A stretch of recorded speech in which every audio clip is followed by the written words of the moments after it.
Hello friends, आज हम लोग अपने वीडियो में बात करने वाले हैं 10 गलतियां जो घर बनाते समय होती हैं। 10 biggest mistake during house construction. Generally देखा गया है जब हम लोग घर बनवाते हैं कॉन्ट्रैक्टर के थ्रू, तो जहाँ जहाँ पे गलतियाँ वो करते हैं, आज हम लोग इस वीडियो में उन्हीं गलतियों के बारे में डिस्कस करेंगे। या आप खुद से भी अगर अपना घर बनाना चाहते हैं तो कहाँ कहाँ पे गलतियाँ होती हैं, जहाँ पे आपको विशेष सुधार करना होता है, जहाँ पे ध्यान देना होता है, आज हम लोग इस वीडियो में उसकी बात करेंगे। तो सबसे पहला होता है जब हम लोग घर बनवाते हैं तो जो साइट होती है हमारी, उस पर सबसे पहले हम लोग कॉलम की मार्किंग कर देते हैं। जैसे कि आप लोग फिगर में देख रहे हैं, चूने से या किसी भी चीज़ से वो मार्किंग की जाती है खुदाई से पहले, जिसमें हमारा कॉलम की फुटिंग होती है और कॉलम हमारा तैयार किया जाता है। तो सबसे पहले हमको जो मार्किंग है उसकी वो एकदम सही करनी है, और जो खुदाई करनी है वो भी एकदम सही करनी है। ऐसा नहीं है कि यहाँ पे एक कॉलम यहाँ पे है, दूसरा कॉलम यहाँ पे है। अगर आप लोग ऐसे करेंगे तो जो बीम और कॉलम होगा वो आपका आउट हो जाएगा।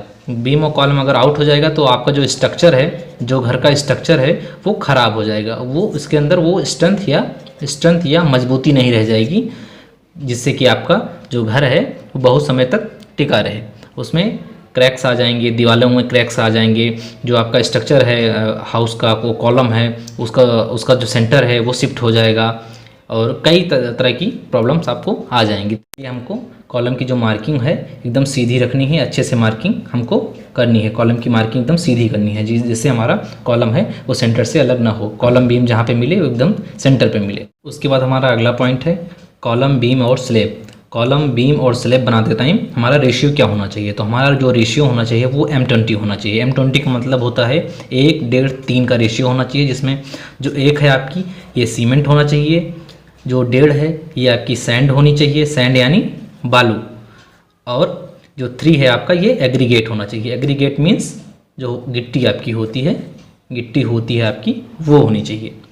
तो जो आपका कॉलम, बीम और स्लैब है, इसका जो रेशियो होगा वो 1, 1.5, 3 का होगा। अगर यही आप रेशियो लेके चलते हैं तो आपका जो कॉलम, बीम और स्लैब होगा बहुत मजबूत हो जाएगा। उसके बाद जो अगला पॉइंट है हमारा, और यहीं पर लोग गलती करते हैं, M15 लगा देते हैं। मतलब M15 या ये रेशियो है, इसको प्रॉपर मिक्स नहीं करते हैं, सीमेंट कम कर देते हैं। कॉन्ट्रैक्टर यहाँ पैसे बचाने की सोचता है, कई जगह वो पैसे बचाता है, जिससे आपका जो बीम है, कॉलम है, स्लैब है, ये आपकी कमज़ोर हो जाती है। तो यहाँ पे आपको ज़्यादा ध्यान देना है। उसके बाद जो अगला पॉइंट है water ratio in motor. Motor मतलब आपका होता है मसाला, जो मसाला यूज़ होता है आपका, जो मोटार जिसे यानी मसाला या गारा जो हिंदी में बोलते हैं, जो ये होता है, इसके अंदर जो वाटर का रेशियो है वो हमेशा बैलेंस रखना है। वाटर रेशियो जो मोटार है, मसाले के अंदर है, सीमेंट के जो मसाला है उसके अंदर हमको हमेशा बैलेंस रखना है। अगर ये ज़्यादा हो जाएगा तो स्ट्रेंथ आपकी जो आपकी मसाले की मोटार की जो स्ट्रेंथ है वो कम हो जाएगी, वर्कबिलिटी बढ़ जाएगी। मतलब जो कॉन्ट्रैक्टर होता है वो जो मोटार होता है इसके अंदर वाटर ज़्यादा मिलवा देता है, जिससे जो भी वर्कबिलिटी है इसकी ये बढ़ जाती है। जो काम है इसका वो जल्दी हो जाता है। जैसे मान लीजिए आप स्लैब डलवा रहे हैं, उसके अंदर थोड़ा पानी ज़्यादा बढ़वा दिए है, तो फिर वो जो पूरा स्लैब है वो जल्दी तैयार हो जाएगी, क्योंकि उसमें फैलाने में आसानी हो जाती है। पूरे के पूरे जो RCC होती है उस पर फैलाने में आसानी हो जाती है। लेकिन वर्केबिलिटी तो बढ़ गई, टाइम कम लगा तो उसका यहाँ पे कॉस्ट बच जाएगा, कॉन्ट्रैक्टर का पैसा बच जाएगा। लेकिन जो स्ट्रेंथ होगी वो कमज़ोर हो जाएगी, जो स्लैब होगी आपकी वो कमज़ोर हो जाएगी, छत जो है आपकी वो कमज़ोर हो जाएगी, क्योंकि आपका वाटर मोटार में ज़्यादा हो गया है।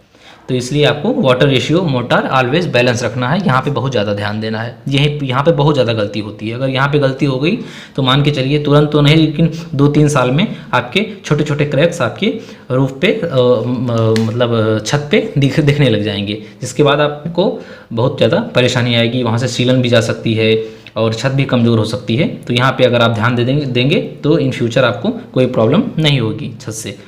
और उसके बाद जो अगला है वो कॉलम की शटरिंग। जब जनरली देखा गया है, जब लोग कॉलम बनाते हैं, कॉन्ट्रैक्टर लोग कॉलम बनाते हैं, तो उसकी जो शटरिंग होती है वो यहाँ पे ईंटें लगा देते हैं, ईंटों से करते हैं। ईंटें लगा देते हैं, उसके बाद उसके अंदर जो RCC होती है उसको भर देते हैं। तो इससे अच्छा इसका जो कंपैक्शन होता है, जो दबाव होता है, जो अच्छे से आप दबाव डाल के इसको सेट करते हैं, वो यहाँ पे हो नहीं पाता। क्योंकि अगर आप अच्छा दबाव डालेंगे जहाँ पे ईंटें या स्टोन लगे होंगे चाहे आपका ब्रिक हो गया, चाहे आपका स्टोन हो गया, ये अगर यहाँ पे लगे होंगे जो कॉलम है आपका, वहाँ पे अगर शटरिंग नहीं की होगी, प्रॉपर शटरिंग नहीं होगी, तो जब आप कॉम्पैक्शन करेंगे तो ये जो ब्रिक है और जो स्टोन है ये दोनों हट जाएंगे। तो इससे आपका जो कॉन्ट्रैक्टर होता है वो ज़्यादा अच्छा से कॉम्पैक्शन नहीं करता है, ऐसे ही थोड़ा थोड़ा भर देता है। ऊपर से देखने में लगेगा कि हाँ ये पूरा फिल हो गया है, लेकिन अच्छे से कंपैक्शन नहीं हुआ होगा, अच्छे से जमाव नहीं हुआ होगा। तो इन फ्यूचर ये यहाँ से डैमेज होने के चांसेस बहुत ज़्यादा रहते हैं, या फिर धंसने के चांसेस बहुत ज़्यादा रहते हैं। तो यहाँ पे भी आपको ये ध्यान देना है कि इसके अंदर प्रॉपर शटरिंग हो, चाहे वो MS शीट से हो या फिर प्लाई लगा के यूज़ किया गया हो, कुछ भी हो, लेकिन आपको ये नहीं यूज़ करना है, ब्रिक या स्टोन यहाँ पर नहीं यूज़ करवाना है। और कई बार ये भी देखा गया है कि जो नीचे की फुटिंग होती है वहाँ पे उसने ईंटें सेट कर देता है, वो ईंटें सेट कर देता है। यहाँ पे कोई RCC भरता नहीं है, ना कुटाई करता है, ईंटें सेट कर देता है। ईंटों के ऊपर ये आपका पिलर ऐसे यहाँ पे इसे ईंटों को ज्वाइंट कर देता है RCC से, उसके बाद इसके ऊपर पिलर आपका वो खड़ा कर देता है। तो फुटिंग का काम आपको ईंटें से ले लेता है। तो ये भी बहुत ज़्यादा गड़बड़ है। यहाँ से पक्का क्रैक आ जाएगा, आपका जो ये पिलर है वो डिसलोकेट हो जाएगा, अपने पॉइंट से डिसलोकेट हो जाएगा। तो यहाँ भी आपको ध्यान देना है। यहाँ पे अगर गलती हो जाएगी तो आपका स्ट्रक्चर यहाँ से भी फेल हो सकता है। जैसे कि आप लोग फिगर में देख रहे हैं, मैं इसमें दिखा देता हूँ कि ये गलतियाँ कहाँ होती हैं। उसके बाद जो अगला पॉइंट हमारा होता है वो होता है साइज़ ऑफ कॉलम। यहाँ पर भी कई बार गलती होती है। ये जो कॉन्ट्रैक्टर लोग होते हैं, वो मैं ये नहीं कह रहा हूँ कॉन्ट्रैक्टर गलत होते हैं सारे कॉन्ट्रैक्टर, लेकिन बहुत जगह कॉन्ट्रैक्टर गलत होते हैं। या फिर कोई मिस्त्री है, उससे आपने सलाह ली, उसने सोचा कि लो सस्ते में बता दूँ, तो यहाँ सब वो गलतियाँ कर सकता है जल्दी करने के चक्कर में। उसके बाद जो अगला है साइज़ ऑफ कॉलम। जो साइज़ ऑफ कॉलम आपका होता है वो IS कोड जो होता है आप हमारा सिविल का, उससे हमको हमेशा बनवाना चाहिए। जैसे मान के चलिए आप ग्राउंड +1 फ्लोर बनवा रहे हैं, तो उसके लिए जो कॉलम होगा वो आपका 9x12 9 इंच और 12 इंच का आपका कॉलम बनेगा। और इसके अंदर जो स्टील यूज़ होगा, स्टील मीन्स हिंदी में उसे हम लोग सरिया बोलते हैं, उसके जो यूज़ होगा उसमें 6 पीस को आप यूज़ करना है 12 mm की। 12 mm से नीचे की आपको सरिया यूज़ नहीं करनी है। कई बार मिस्त्री लोग 9x9 का जो पिलर है आपका वो बना देते हैं, 9x9 इंचेस का पिलर बना देते हैं। तो वो अगर ग्राउंड +1 फ्लोर है तो गांव एरियाज़ में तो चल जाता है, चलिए ठीक है, इसके ऊपर हमको कोई स्टोरी नहीं बनानी है, कोई और नहीं बनानी है, तो इसके लिए तो कहीं कहीं पे ये चल जाता है। लेकिन जो आपका सरिया होगा यहाँ पे आपको कॉम्प्रोमाइज़ नहीं करना है। यहाँ पे आपको हमेशा 12 mm का जो सरिया है वो आपको लेना है। उससे अगर कम आपको सरिया लेंगे तो आपको इन फ्यूचर परेशानी आ सकती है। और अगर आप ग्राउंड +2 या ग्राउंड +3 बना रहे हैं तो इसके लिए जो आपको पिलर की ज़रूरत होगी वो 9 इंच × 12 इंचज़ की होगी। और इसमें 4 पीस आपको 16 mm की सरिया लगानी है, जिसे हम लोग स्टील बोलते हैं। और जो 2 पीस है वो 12 mm की लगानी है। तो इसके अंदर जो 4 पीस 16 mm की और 2 पीस 12 mm की, और जो इसका पिलर है वो 9x9 तो बिल्कुल रखना ही नहीं है। इसके अंदर 9 × 12 इंचेस का ही रखना है, उससे कम आप रख ही नहीं सकते। अगर रखेंगे तो आपको इन फ्यूचर बहुत ज़्यादा प्रॉब्लम्स आ जाएंगी। और जो सरिया लगेगा इसके अंदर, जिसे हम स्टील बोलते हैं, वो 4 पीस लगेगा 16 mm का, 2 पीस लगेगा 12 mm का। अगर आप ये लगाते हैं तो आपका स्ट्रक्चर है जो बहुत ज़्यादा अच्छे से मजबूत हो जाएगा। उसके बाद अगला जो हमारा पॉइंट आता है column two column, C to C, यानी कॉलम टू कॉलम के बीच की डिस्टेंस कितनी रखते हैं। तो 3 मीटर से ज़्यादा की डिस्टेंस हमको कॉलम टू कॉलम के अंदर नहीं रखनी होती है। मतलब मान के चलिए 15 फीट से 16 फीट से ज़्यादा की डिस्टेंस हमको कॉलम टू कॉलम के अंदर नहीं रखनी होती। अगर इससे ज़्यादा की डिस्टेंस रखेंगे 2 कॉलम के बीच में तो आपका जो स्ट्रक्चर है वो बैलेंस नहीं बन पाएगा। और कई बार देखा गया, जैसे मैं आपको एक फिगर दिखा रहा हूँ, इसके अंदर जो 2 कॉलम है, जब आप लोग प्लिंथ बीम बनाते हैं, प्लिंथ बीम की लेवलिंग करने लगते हैं, तो कहीं पर जो लेवल है अच्छे से मिलाया नहीं होता है, लेवलिंग अच्छे से की नहीं होती है। तो इस पॉइंट पर तो ऐसे ही जो प्लिंथ बीम के लिए सरिया आप बनाते हैं, स्ट्रक्चर बनाते हैं सरिये का, वो यहाँ पे सीधा जाता है, जो अगले पिलर पे पहुँचता है तो उसका लेवल जो है थोड़ा हाई हो जाता है, बढ़ जाता है। मैं आपको फिगर में, जैसा कि आपको दिखा रहा हूँ फिगर में, तो अगर यहाँ से बढ़ जाएगा तब भी आपको बहुत ज़्यादा प्रॉब्लम आएगी। और मिस्त्री लोग क्या है, कॉन्ट्रैक्टर लोग इसे खींच के ऐसे ही सेट कर देते हैं कि चलिए आपका ये सेट हो गया, यहाँ पे नीचे है, यहाँ पे ऊपर है, तो वहाँ से भी आपका स्ट्रक्चर फेल हो जाएगा। प्लिंथ बीम आपकी फेल होने के चांसेस बहुत ज़्यादा रहते हैं।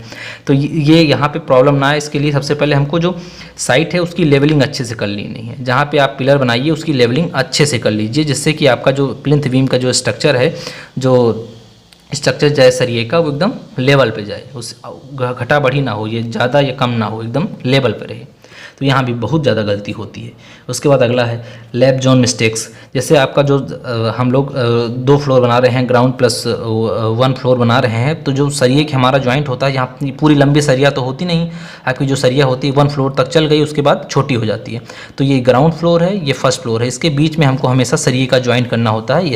ऐसे जॉइंट करिए। ये तो जहाँ पे फ्लोर ख़त्म होता है, जहाँ पे स्लैब पड़ती है, वहाँ पे जॉइंट नहीं करना है। मैं आपको फिगर दिखा रहा हूँ, जैसे कि जहाँ पे फ्लोर ख़त्म होगा वहाँ पे जॉइंट नहीं करना है, फ्लोर के ऊपर आपको सरिया लगाना है, ऐसे लगाना है, ऐसे जॉइंट करना है, ऐसे इस पर बांधना है। एक यहाँ पे बांध लिए सरिया, जो अगली सरिया होगी वो आपको थोड़ा हाइट पे बांधनी होगी, जो अगली सरिया होगी उसको थोड़ा आप नीचे बांधिए, बराबर पे नहीं बांधना है। सरिये को हमेशा ऐसे ऐसे ऐसे ऐसे बराबर पे नहीं बांधना है, अल्टरनेट बांधना है, ऊपर नीचे बांधना है, जिससे कि आपकी जो कॉलम है उसकी स्ट्रेंथ बढ़ जाती है। तो आपको यही काम करना है। और जैसे ग्राउंड फ्लोर है, ये ग्राउंड फ्लोर है, ये फर्स्ट फ्लोर है, ग्राउंड फ्लोर है, फर्स्ट फ्लोर है, तो इसके बीच में हमेशा हमको लगाना। ये नहीं कि इसकी जो स्लैब पड़ी है इस पर ही बांध दें, तो यहाँ पे नहीं बांधेंगे, इसके बीच में हमेशा ग्राउंड और फर्स्ट फ्लोर के बीच में आपको हमेशा जो सरिया है कॉलम के लिए वो वहाँ पे लगानी है और अल्टरनेट लगानी है। यहाँ पे भी गलती नहीं होनी चाहिए। अगर यहाँ गलती हो जाएगी तो आपका स्ट्रक्चर फेल होने के चांसेस ज़्यादा रहते हैं, तो आपको यहाँ पे भी ध्यान देना है। उसके बाद जो अगला पॉइंट हमारा है डोर फिक्सिंग। मैं एक फिगर आपको दिखा रहा हूँ, इसके अंदर जो डोर फिक्सिंग की गई है, सबसे पहले हम लोग देखते हैं कि कॉन्ट्रैक्टर लोग या फिर मिस्त्री लोग सबसे पहले पिलर बना लेते हैं। उसके बाद यहाँ पे जगह तो छोड़ते नहीं कि बाद में जो है इसके अंदर डोर फिक्स हो जाए, तो बाद में क्या करते हैं, इसको काटते हैं, लेके छीनी हथौड़ी लेके जुटवा देते हैं लोगों को, इसे कटवा देते हैं। इससे कटवाते हो तो इसके अंदर क्या होता है, जो आपका कॉलम होता है उसकी स्ट्रेंथ बार बार झटके से कमज़ोर हो जाती है। तो ये आपको नहीं करना है। इसके लिए आपको मैं बता रहा हूँ, जब आप कॉलम बनवा रहे हों, जब आप कॉलम का कंस्ट्रक्शन करा रहे हों, तब उस पॉइंट पर आप प्लास्टिक की बोतल का यूज़ कर सकते हैं, या फिर जो पिलर कटर आता है उसका भी यूज़ कर सकते हैं। उससे भी एक बार में जो है होल हो जाएगा, आपको कोई प्रॉब्लम नहीं होगी, या आपके पिलर को कोई प्रॉब्लम नहीं होगी। तो या तो आप होल कटर का यूज़ करिए, या फिर पहले से ही जब आप पिलर बनवा रहे हो तो उसके अंदर प्लास्टिक की बोतल आप लगवा दीजिए, कि जिससे जब आपका ये पूरा फर्मा जब हटाया जाएगा तब ये प्लास्टिक की बोतल आप निकाल लेंगे, यहाँ पर डोर के लिए आपको होल मिल जाएगा। तो आप इसका यूज़ करिए, यहाँ पे इसको कटवाना नहीं है छीनी से। उसके बाद जो अगला है प्रॉपर क्यूरिंग। सब कुछ आपका मकान सब कुछ तैयार हो गया, लेकिन अगर आपने प्रॉपर क्यूरिंग नहीं की, ये आपको 7 से 10 डेज़, आपकी कौन सी सीमेंट है, OPC है या PPC है, उस हिसाब से आपको क्यूरिंग करनी है। अगर OPC है तो 7 से 10 डेज़ करनी है, अगर PPC है तो आपको 15 दिन तक करनी है, 15 डेज़ तक करनी है। मैंने आपको एक वीडियो में अपने चैनल पर लगा चुका हूँ, OPC और PPC सीमेंट में कौन सी सीमेंट अच्छी होती है, कौन सी सस्ती होती है और अच्छी भी होती है। तो मैंने अपने इस चैनल पर एक वीडियो डाल रखी है, आप उसे भी देख सकते हैं। तो आपको प्रॉपर क्यूरिंग करनी है। और एक बात पर और ध्यान देना है, जो कई बार देखा गया है कि जो लोग कॉलम के लिए मसाला बनवाते हैं तो एक ही दिन में 2 दिन के लिए मोटार का जो मसाला है सूखा वो बना लेते हैं।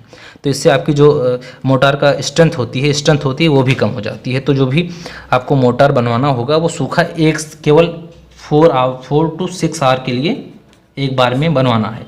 4 to 6 आवर के लिए एक बार में बनवाना है, इससे ज़्यादा टाइम के लिए बनवाना नहीं है। ऐसा नहीं कि वो आज ही बना देता है, 50 बोरी का आज बना दिया, 50 बोरी का बन गया है, अब इसको कल भी यूज़ करेंगे, परसों भी यूज़ करेंगे। तो अगर आप ऐसा करते हैं तो जो स्ट्रेंथ होगी आपके सीमेंट की वो बहुत ज़्यादा कम हो जाएगी। तो इससे इन फ्यूचर क्रैक्स आने के चांसेस बहुत ज़्यादा रहते हैं। तो आपको जो सूखा मसाला होता है वो आपको केवल एक बार में 6 से मान के चलिए 4 से 5 घंटे के लिए ही बनवाना है, जो कि जिसकी खपत हो जाए। इससे लॉन्ग टाइम के लिए आपको नहीं बनवाना है। तो यही सब गलतियाँ होती है जो इनिशियल फेज़ पे घर बनवाते टाइम होती हैं। तो अगर आप इस पर ध्यान देंगे तो इन फ्यूचर आपका जो घर होगा वो बहुत अच्छा होगा, उस पर क्रैक्स नहीं आएंगे, कोई भी प्रॉब्लम नहीं आएगी। तो अगर आपको हमारी वीडियो अच्छी लगी हो तो प्लीज़ वीडियो को लाइक करिए, चैनल को सब्सक्राइब करिए। धन्यवाद।